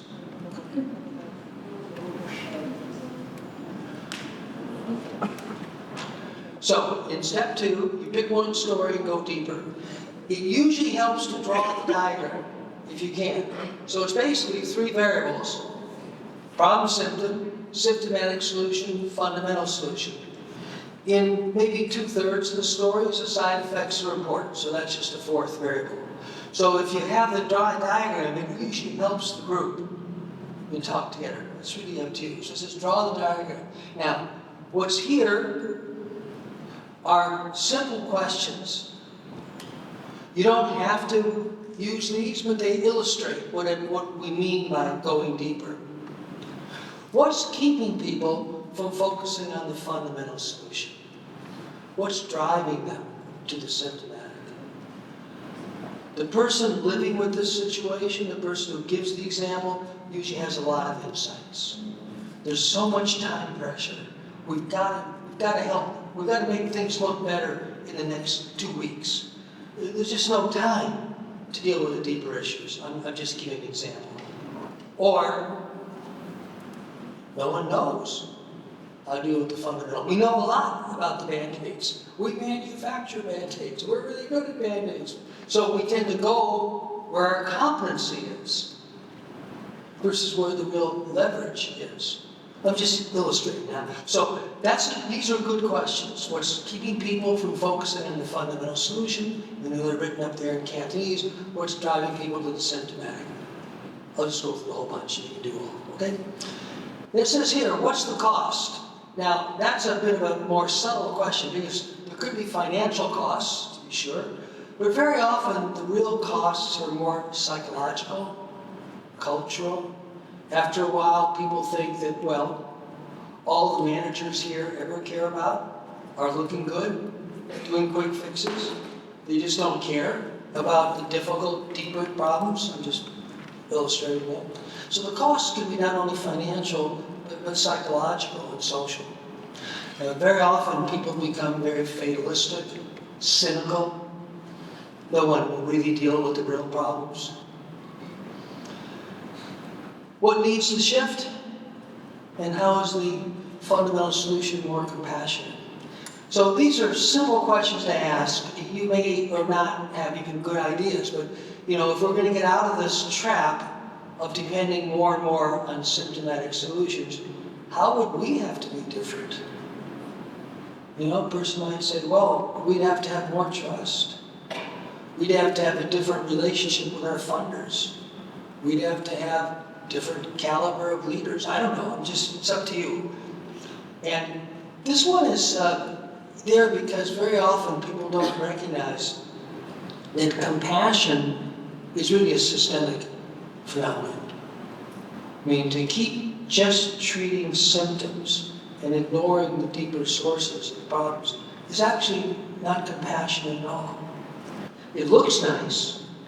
You might say it's very sympathetic, you're really being nice to people, but you're not really dealing with the problem. So that's just a more open-ended question. Yeah, these are meant to be illustrative. You don't have to go through them like ticking the box.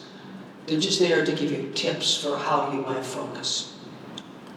So allow me to do a quick recap in Cantonese as the exercise is important. 係，所以今次個練習咧就係話喺你個圈度咧，請揀一個問題，大家成組去深入探討。咁個問題最好就係你當中覺得係最清晰嘅。咁然後咧就係話我哋如果可以嘅話咧，就直情將個 diagram 寫低，因為寫本身都係一個即係可能會揭示某一啲嘢。咁而我哋去走過嘅問題去探討嗰樣嘢咧，喺 slide 度都有嗰個中文嘅翻譯㗎啦。咁就係what's keeping people from focusing on fundamental solutions 就係話究竟係啲咩嘢令到人對於嗰個根治問題嘅方案卻步或者唔去做咧？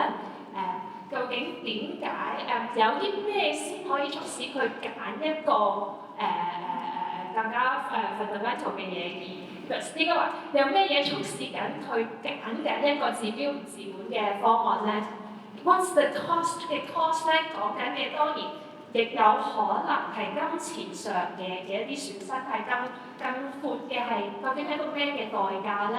會唔會係影響緊當中嘅文化或者心態或者人當中嘅一個態度咧？ What needs to shift 同埋 what is the fundamental solution more compassionate 就係話，究竟其實當中需要改變嘅係一啲乜嘢咧？係咪一個不一樣嘅人同人嘅關係？當中嗰樣嘢，當然呢個只係一個 example 啦。咁然後好多人都可能忽視咗，就係話其實當我哋去寫本逐木門去做一個治標唔治本嘅方案嘅時候，其實呢樣嘢本身係一個展現我悲憫心嘅一個向導一個意向。咁所以呢個練習就係大致咁樣啦。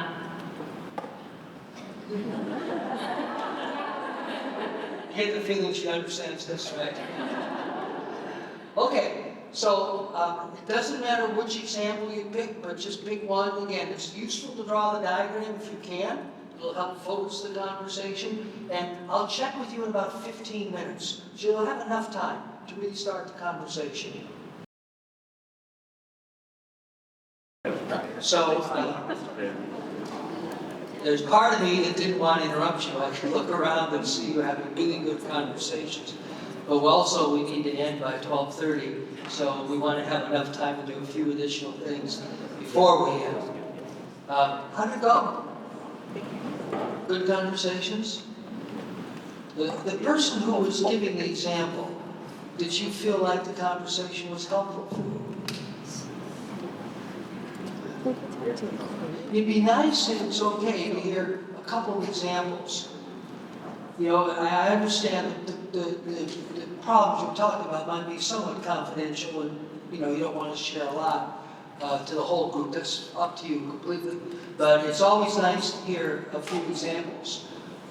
Anybody have one that they would be comfortable just sharing? So just like, what was the nature of that? You don't have to share a diagram, but look, what's the problem, what's the fun, what's the symptomatic fix?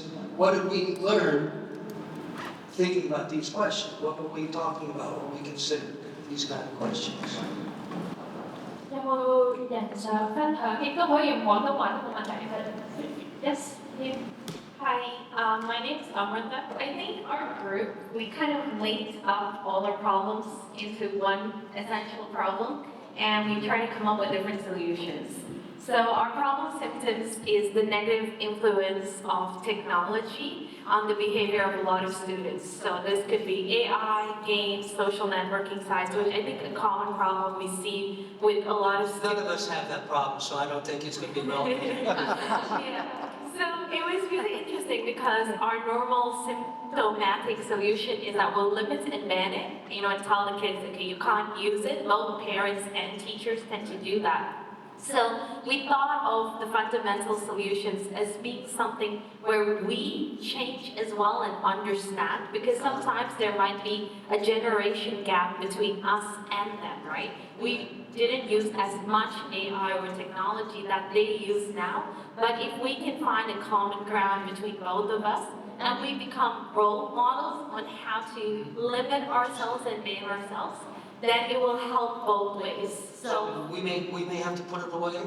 Yeah, so we put in a midway, right? So for example, like if we're playing video games with them at night, then we limit it to 30 minutes of playing video games, and then even if we lose, it's compassionate, right? We were able to have that fundamental solution. So it was really nice to be able to see the different perspectives and understand that, you know, technology does have side effects as well, like positive influences. So by limiting and banning it, we're kind of allowing them to be backward in the whole process, or not be as capable as their other friends. But because sometimes it affects their skills, if we're able to deal with that more better, then we can kind of affect and limit those negative influences, if that makes sense. Great example. Yeah. Anybody who relates to this All of us example? discuss that. It's like, this is, you might say, this is our universal problem, or certainly a universal problem. I really like the way, if I was hearing you well, that when you start to consider the fundamental solutions, you realize that you have to step into it as well, right? So it's not just about a better fundamental solution for them, the kids, but for me and them, for us. And remember I said oftentimes one of the basic recurring aspects of fundamental solutions is you have to cross boundaries. And there's in some ways no more fundamental boundary than the adult and the child. The teacher and the student, the parent and the daughter or son. So being willing to cross that boundary, really interesting. Thank you. Thank you. Yeah.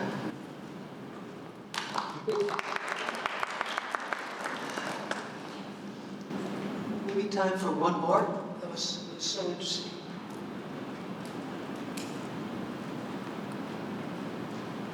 Một buổi sử dụng廣東話分享。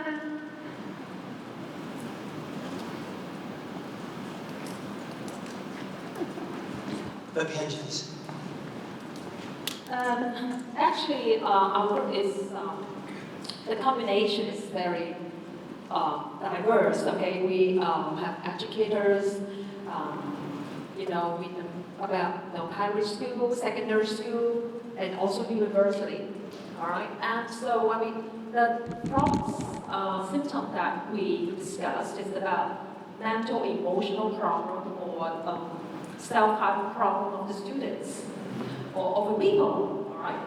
And when we discuss about this, we found that we usually, sometimes we have some quick fix solution, right? And that may bring some side effect. And this side effect may bring into the students up to secondary school, high school, or even when they go to work in society. And the symptom seems to be, the problem seems to be much, much intensified. So we talk about, if we do something, it's not just quick fix solution. The side effect will be intensified so much that to a level that they, even when they are becoming an adult, all right, the problem is very intense, and so that usually they cannot, to a point that will go to a dead end, something like that. So we didn't talk about a lot of solutions, right? Because for the fundamental solutions, there are different fundamental solutions because of different people, the case of differences, right? So, but that impressed us a lot that that's a problem that we have to think deeply on, right? Because otherwise, if we don't, we talk about self-care, whether the student they can take care of themselves. One of the example that we discuss is about, for example, a student, all right, like some top student. They are made as the pillars of the society. Usually they will go to as a doctor or a lawyer, something like that. But at some point, actually, deep in their heart, they may not want to take this professional system because the family, because they study well. Okay, you must want to be a doctor. Yeah, you must want to be a doctor, and there's a lot of conflict inside the family. But they will just hide their feelings, all right? So that may cause a lot of problem in the society even after they become a doctor or a lawyer. So it's very interesting. Suicide rates amongst professions, one of the highest suicide rates are surgeons. Very elite doctors. Yes. So we discussed that, and that's really touched my heart because I also I've been teaching 29 years, and I saw cases there's conflict between the parents and the students, and sometimes as a teacher we cannot have much. So that's why I want to bring this to the parents too. That's my sharing. Thank you.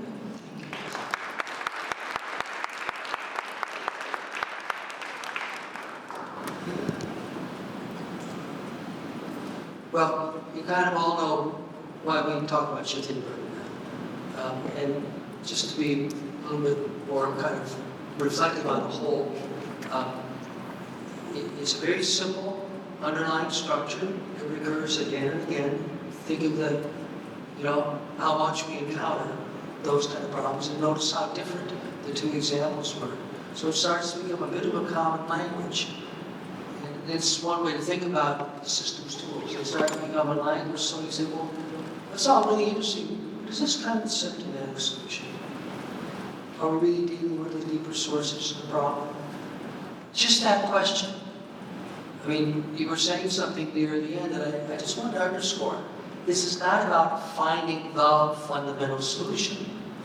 It starts with telling the truth about our dependency on quick fixes, our not knowing how to intervene and just letting it go and pretending it'll all be okay. So many people say, well, you haven't solved the problem yet. Yeah, that may be. But we've stopped lying about it, kidding ourselves that what we're doing is okay. It's not easy. Let's recognize that, we are part of the problem. It's not an easy thing to recognize. But I always think, I do believe one of the more sophisticated organizations I've ever encountered is AAA, Alcoholics Anonymous. Do we double Alcoholics? Double. Because you think about why it works. I mean, it works all around the world. I mean, it works perfectly. It's very self-organized, very local, and it works because it starts with what? I am an addict. I am addicted. That painful acknowledgement that what we're doing right now is actually what's not working. And until I can kind of acknowledge that, and in a context of a community, they can support it, then things can start to change. The reason this archetype is such a good one to start on and how quickly you come to examples, this is the underlying structure, deeper sources of addiction. Nobody wakes up in the morning and say, oh, good day to be addicted. I think I'll become addicted today. Yet, there's no more universal problem in all of our society, in different forms of addiction. Because we have real problems, and we get really good at symptomatic solutions.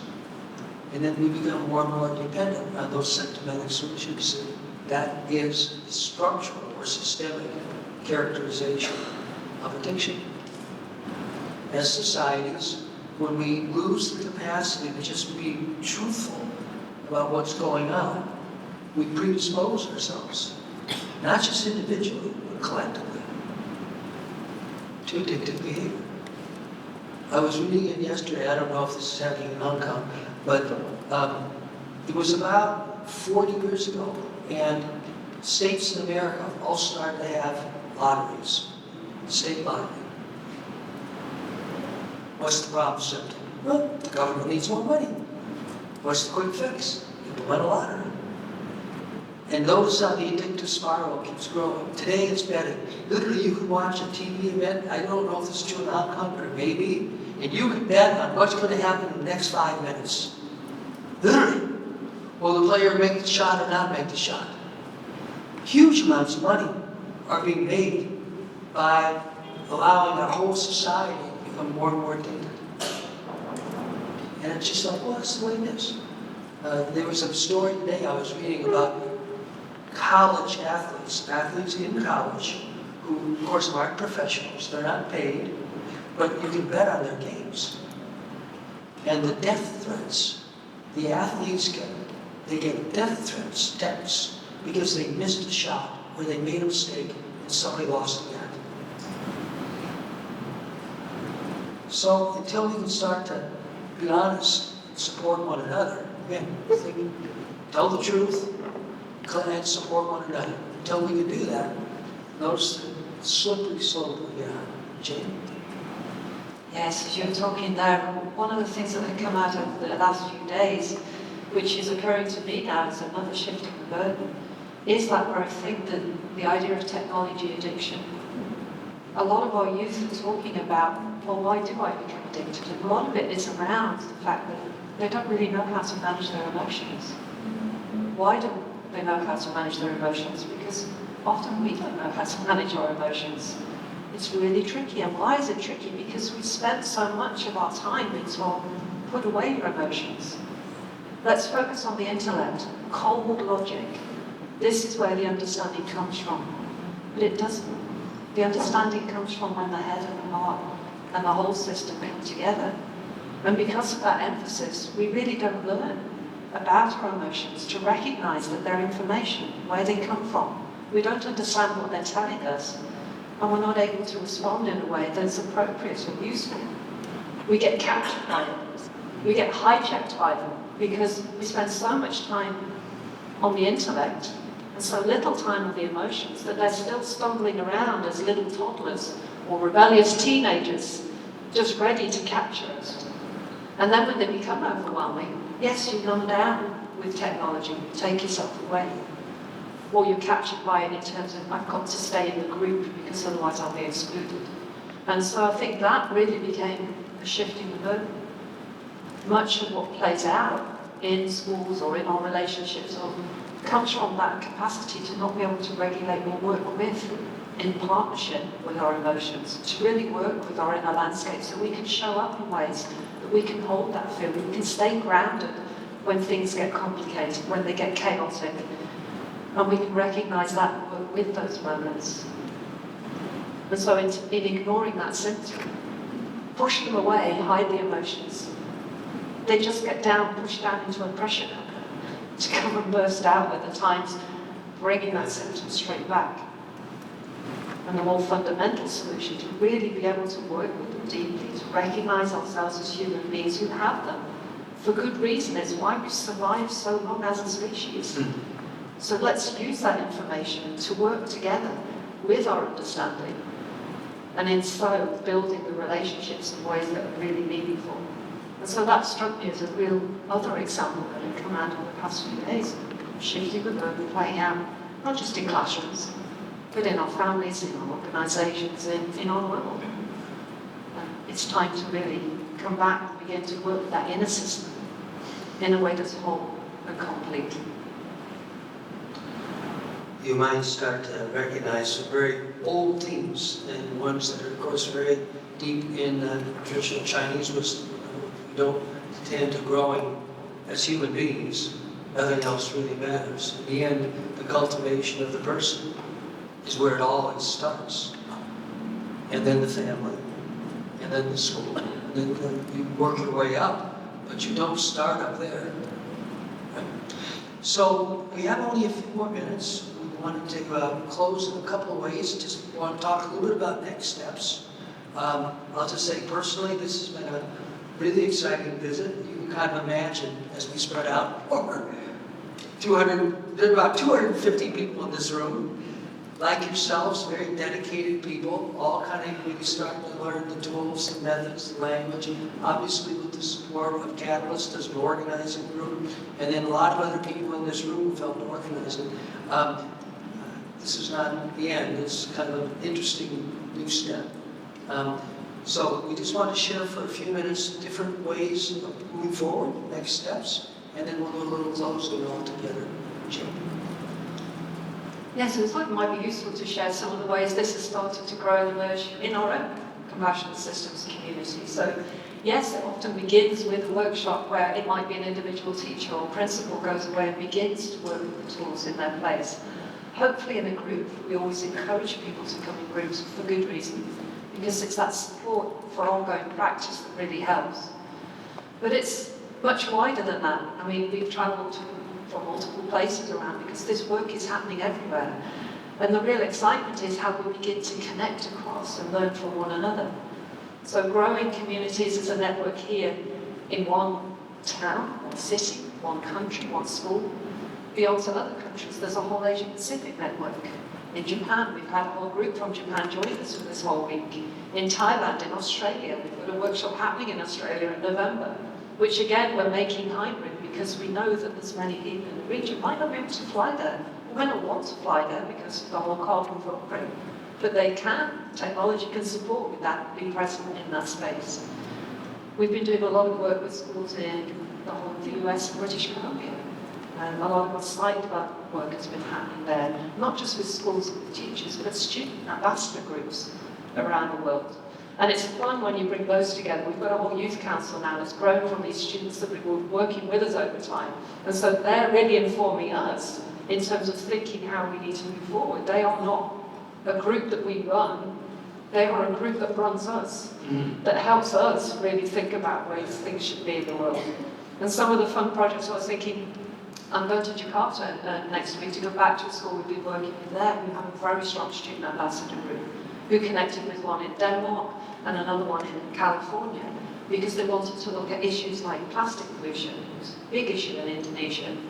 And what a great conversation that unfolded from their work. They all looked deeply through what are the underlying structures of the event of plastic in the ocean and what are our patterns of behaviour at the time with single-use plastics.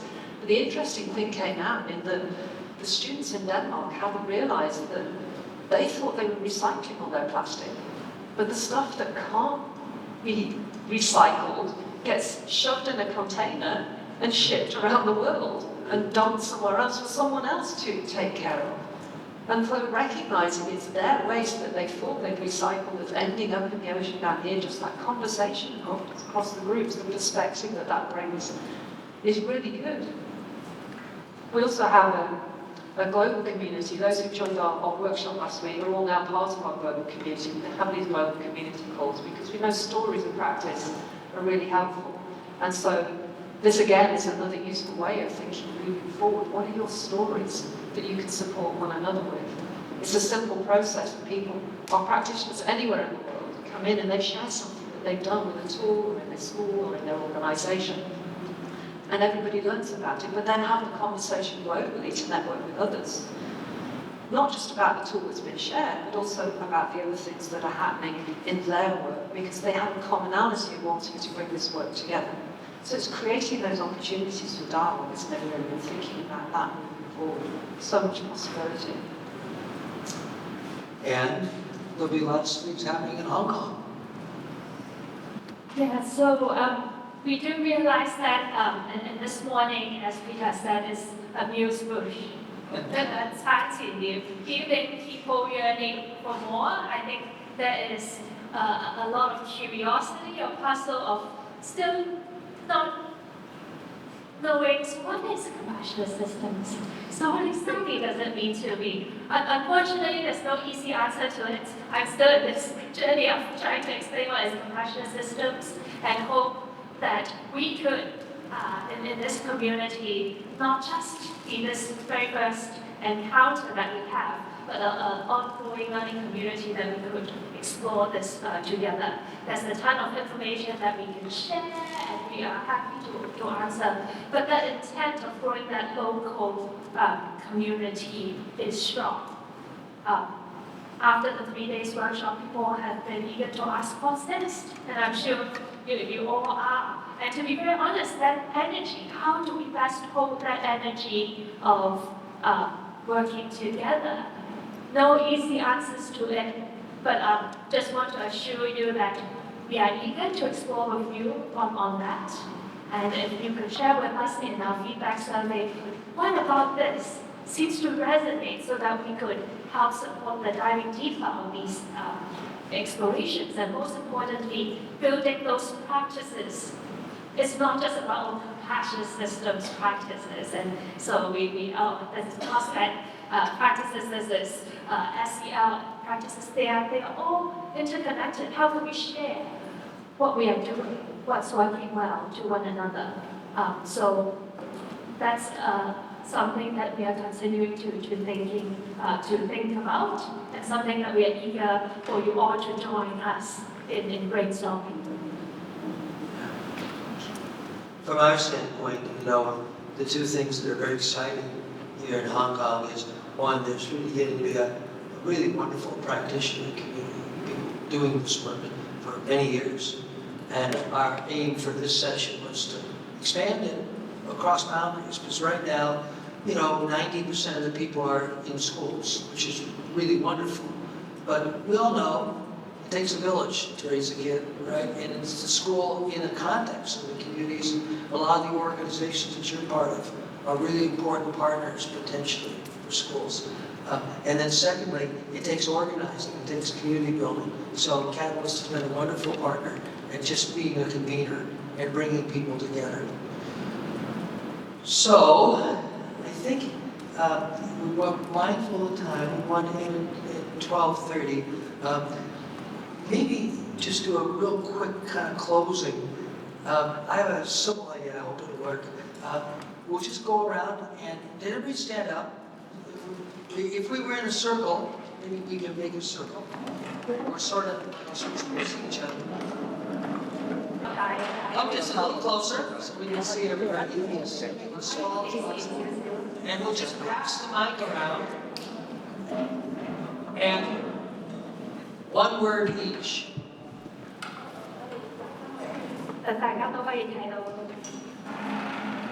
Okay, as you get the mic, whatever word comes to your mind.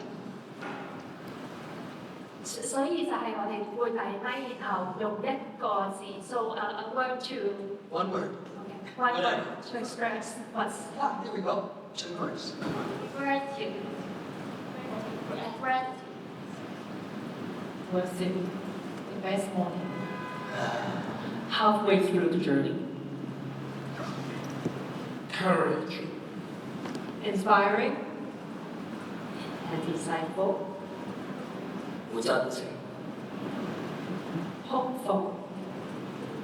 Touched. Deeper thinking.